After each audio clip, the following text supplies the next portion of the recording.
Welcome back to Autism Live. Our regular guest that we just adore, Bonnie Yates, special education attorney, is joining us via Skype. Hello, Bonnie. Good morning. We're so thrilled to have you here. And Bonnie, we want you to start out by telling us a little bit about the law firm that you are with, Tollner Law Office. So it's funny, I don't know the address, so I was looking myself up at the State Bar website because I know I put the contact information there. And the State Bar website search engine is so ineffective that I can't even find myself. So anyway, Tollner Law Office is a special education firm in San Jose, California, and I'm learning that in Northern California there's a real shortage of special ed attorneys. So they basically cover the entire state from like San Jose to the border. Anyway, we decided that it was high time that we started an office in the South Bay where we have so many clients. So we started an office in the South Bay, and then we decided we might as well start an office in the Irvine area where there's also a need for coverage. So anyway, we do special education, disability discrimination, higher education, some civil litigation, and regional center matters. And I'm going to send Shannon the address of the El Segundo office because I don't have it at the tip of my fingers, but we're on PCH in El Segundos, which is a sweet place to be as far as we're concerned. When we do the show, we always give you a disclaimer because we are licensed in California and we're also obviously able to practice federally, and the federal law applies in all 50 states. But we tend to concentrate on California law because that's what I'm familiar with.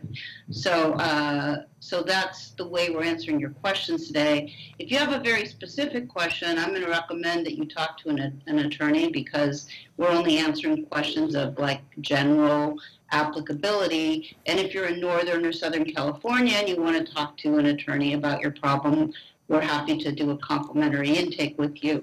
So I think with that, we had fabulous questions from you guys today, just like unbelievably good questions, and we're going to try to get through them all. So Shannon is going to read first. We're going to pedal to the metal here. Exactly. So this one from one of our viewers says, for the lawyer, my child will start kindergarten in fall of 2020. We are doing intensive ABA and he is making good progress. It has been part of our discussion that we may not need to have an IEP process at all. Is there anything we lose permanently by not disclosing? If we encounter issues, could we always disclose and start the IEP process, right? Could we do that? This is a great question, and more people. A great and difficult question. Yeah. So let's spend some time on it. So at first, I thought the question was, do I need to deal with public school at all? And that's not really what they're asking, but let me just deviate and say, if any of you bring your 3-year-old to me, I'm going to sit you down and ask you what kind of insurance you have, and I'm going to make a very strong argument that you give yourself the gift of time and you put your child in a private, regular preschool and you do intensive ABA through your insurance, and you keep that up and you catch your child up as much as you can, and you don't even think about kindergarten or public school placements of any sort until the child is 5 or 6. So that's the conversation that I have with new parents, and they come in the office and it's very confusing for them and they don't understand why I'm saying opt out of the whole thing. And I explain to them, if you are doing your ABA therapy in a private preschool and the staff supports what you're trying to do, you're going to have a much smoother ride. When you bring ABA into public school, which again, this is not what the listener's asking, and I'm going to come back to the question in a moment. When you bring your ABA program into public school, however you get it funded there, you're fighting on two fronts. One, you're fighting against autism and you're fighting for recovery and recuperation and addition of new skills. But you're also going to probably be in an arena where the district is really defensive, or they want to interfere with the success of your program because they're so afraid about having to pay for ABA in the long run. So I always tell people, hey, this is not maybe the advice that a lot of lawyers would give you, but maybe it's the advice of a lawyer who was an autism mom and had to make choices. The gift of time where you could just fight exclusively in terms of remediating the autism and you don't have any political fight on your hands, you're going to have that later. Now, if you bring your child into public school and you don't share that the child has a disability, that has, potentially some positive ramifications in terms of not being stigmatized, not having low expectations applied to you, and so on. The question you have to ask yourself is it really realistic to not disclose the disability? Are there really no problems? And if there are problems, let's say there's problems with pragmatic speech and language, and you elect to use school speech therapy through your IEP to address the pragmatic language problems, is the subject going to sort of percolate up anyway? Are people going to start asking questions? Are they going to start talking among themselves that they think this is a more serious problem than just a speech and language problem? Obviously, if you hold back the diagnosis, as a client of mine did, because client of mine held back the diagnosis in kindergarten, because her husband was a teacher and his union rep said, oh, don't tell the district that you have a kid that needs an IEP because you're here on a permit, they'll kick you out. So that was a bona fide explanation for not sharing about the disability till later on. The problem is, I think Doreen Grandpichet would definitely say, she definitely said it to me when we were doing this, she said as soon as you tell people about the autism diagnosis, they dumb down their expectations. That may have been truer 25 years ago than now. People are more familiar with this as a spectrum disorder. The problem is when you withhold information that it tends to cause problems later in ways that aren't always possible to anticipate. So you got to weigh that against the advantage of having them expect more of your child and not treat your child differently because he has autism. I mean, I had things happen because I was open about the diagnosis. I didn't really see how I could not be. And there was a lot of discrimination that resulted from that. And there was a certain amount of let's put, Bonnie's child with this other boy that has Asperger's disorder, since even though they're both in general ed, they both have Asperger's disorder or autism. The funny thing about that was, while the concern was that he would have been stigmatized by being paired with this other child, he and this other child hit it off, and they are friends to this day. And Nick was just home for vacation, and he got together with this friend. So, I guess the answer is it's a hard call to make. I don't know that there's a one-size-fits-all answer for any situation. Again, this might be an appropriate subject for a more focused discussion with an attorney where you can bring in the facts about your child and how he presents, because obviously your child must be high functioning if you're asking this question. It's not really possible to disguise a disability of a moderate to low functioning child with autism.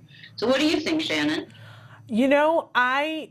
I love the fact that this is the issue that they're having, because this is a quality problem. And I want to applaud to this parent, because you and I both know what they went through to get this early. That means you caught it early, you got in, you did everything that you were supposed to, you did the hours that you were supposed to, and now you have this very quality problem. And, I don't know what the answer to it is, and I guess I was more interested in the part of, if you go into a school and you don't disclose and you start and your child's in a typical classroom and then you see the problem, that you can always ask for an IEP later on. So part of me says if you really, I guess I would ask the ABA team what they think. Mm-hmm. But the fact that it's even an issue is such good news. Such good news. Right. And a lot of times, when a kiddo is that high functioning, if school is very structured, sometimes they do really well. and don't need much more. I mean, you've seen and I've seen now that we have kiddos who have a diagnosis and they have a qualified diagnosis, but the school is saying they don't need the IEP because academically they haven't demonstrated any need for But any. that's not the test. The test is educational impact, not academic impact. And so, if you have a really bright, high-functioning student with autism who can do all the classwork, and that's kind of what I've been dealing with this week because I'm prepping for somebody's IEP, the social holes and things need to be addressed. And if we were to look at the student's IEP, his goals all have to do with non-academic things like inferencing, turn taking, considering somebody else's point of view, thinking through, social problem solving, issues that require him to learn how to think about another perspective. Those things are all really important. They're all things that do have an educational impact and should be discussed in school and or in the IEP meeting. And as long as we're on this subject, I want to tell you that the way I got here is preparing for this student's IEP this fall. I looked at the report from the ABA provider, who I think is doing a good job with him, by the way, and for his 30-hour program, he had 3 goals. So I had to get the parents to look at this, tell me all the unaddressed areas of need that he has, take this back to the ABA agency and say, hey guys, we're going to get butchered if you try to justify a 30-hour program with 3 goals. So now we have like 12 goals, and I've looked at them and I'm really happy, and I think it's really going to make it a lot easier to justify the intervention. But that didn't happen by itself. You know what I mean? Like, parents really had to dig their heels in and say, we don't care that he's a genius in math and that all the language arts work is easy for him. He's self-injuring in class. He doesn't have any friends. I mean, he, cries because he has separation anxiety when he comes to school. I mean, there are a lot of other factors that if you just said no academic impact, there isn't really an academic impact, but there's an educational impact. Well, and thank you for reminding us of that, because that's a really important point. I guess I'm a little cynical that some of those social piece, I see that schools, some schools are great and some schools have this under control, but a lot of schools are at that point where they don't quite know what the curriculum is, and it has to be a strong parent who can walk them through that. And so a lot of parents choose to instead work on those social things after school. I'm not saying it's right or wrong, but I don't think that schools are fully up to speed on anything having to do with autism. Well, they're not going to get up to speed unless we make them get up to speed. That's true. They didn't exactly come to us and say, folks, your kid has autism. Let me teach you about ABA. Yeah, no, they certainly did. You're absolutely right.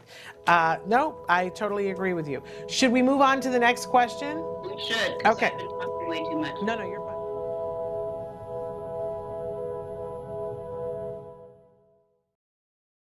Hey, thanks for watching Autism Live. To subscribe, click here. And if you'd like to check out some more of our videos, click here.